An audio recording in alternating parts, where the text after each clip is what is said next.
what are my thoughts on the Emoji movie? So the Emoji movie is about Emoji to where he's supposed to be a meh, but he turns out to have more than one emotion. Because of that, the phone thinks he's a malfunction, and he has to go on this adventure to change himself before it's too late. And by too late, not only does that mean that before the phone deletes him, but before the user deletes the phone itself, because he thinks the malfunction is just broken for some odd reason, or is just like crazy enough to where you have to go fix the phone. Okay. So look, I went into this film with an open mind because I thought to myself, if the Lego movie can be considered a critically acclaimed animated film, or even animated classic, whichever you want to put it, why can't this movie be given a chance, Because when you think about it, it could be a good movie before watching, of course. It could be something good because it's about emojis, so all these little icons with emotions that are trapped in your phone, and what are they doing while we're not watching, Could be as good as Inside Out, could be as good as Wreck-It Ralph, or even as good as the Lego movie, like I mentioned before. They dropped the ball with this one. But I'm not going to sit here and say that it was terrible. I was actually entertained through some of this film. It wasn't as bad as people are saying. On Rotten Tomatoes, it was like 0%. And then it turned into 3%. And people were mad that somebody gave it a positive review. I would be the one to give it a positive Okay, maybe not. But I'm not mad at the guy who gave it a 3% or, a positive rating. When you think about it, so it is very generic. We've seen this plot done 100 times, almost like my last review of Atomic Blonde, to where, like I said in that review, we've seen this plot 1,000 times, but it's not groundbreaking, it's not fresh, it's not new. It's the same thing with this film. But just like Atomic Blonde, which I said it wasn't bad, it's just forgettable, it's the same thing with this one. But apparently the reviews for this are just terrible. They're just harsh. It's why though? So okay, let's break it down. We have characters. High Five to me was actually my favorite of the trio. He was just very over dramatic in a way to where, yes, he's not funny, but neither is anything in this film really.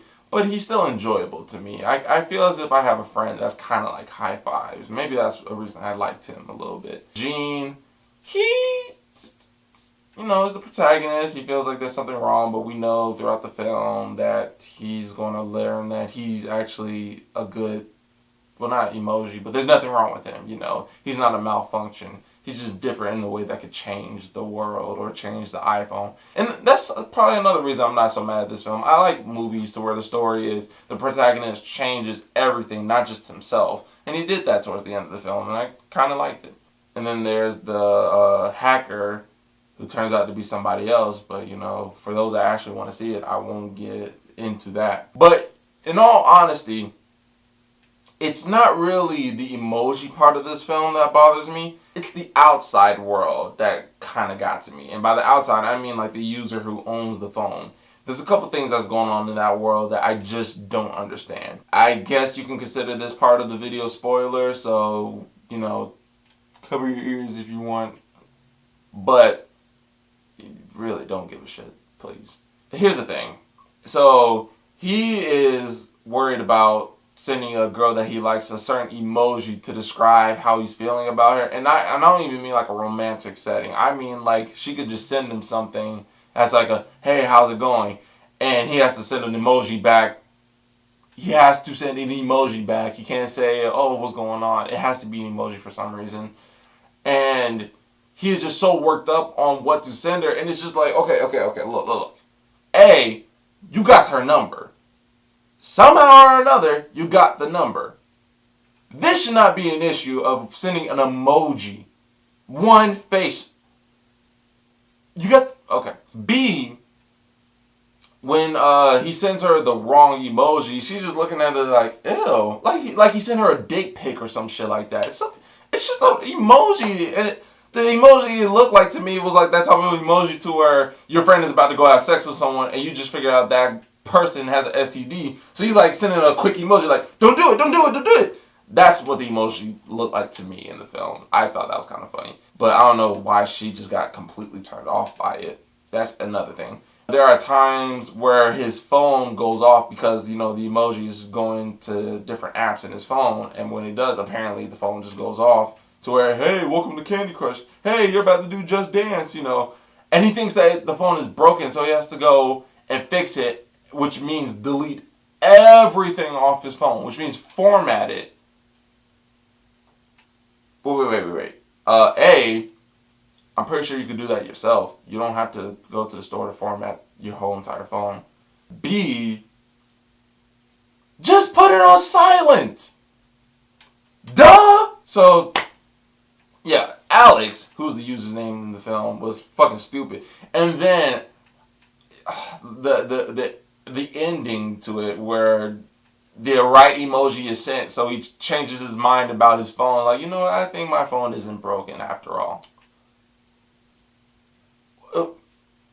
Okay, yeah. So everything outside the phone, that's what killed me the most. Inside the phone, it was generic, it was cliche. Yes, it was stupid, it wasn't that funny, but it wasn't terrible. It wasn't Norman the North bad like everybody is saying, or it was not even saying, but that's what the reviewers are saying. So I don't know. I really don't know what to tell you guys about this one. Me personally, would I recommend seeing it in theaters? No, not at all. But it's not one of those films to where if you see it, you're going to be mad at yourself. It's not like watching a kid version of Grown Ups. Or Jack and Jill. Again, I have to go that low on the scale because that's where people are putting the emoji movies. Like, under those stupid ass Adam Sandler films. I just feel bad for this movie overall. Like, yes, it's not that good, but it's not that bad either. You know what it is? Meh. Literally, the main emoji of this film is the best way to describe this film. Meh. So guys, those are my thoughts on the Emoji movie. I want to know what you guys thought about it. Do you really think it's as terrible as people are making it seem? Have you even seen it? Because I can see some people like, it's not even worth my time. Duh. So I'm not going to see it. Surprised that you saw it. Yeah. Whatever it may be, let me know in the comment section below. And guys, thank you so much for watching. And if you want, you can click right here to see more of my thoughts on the matter.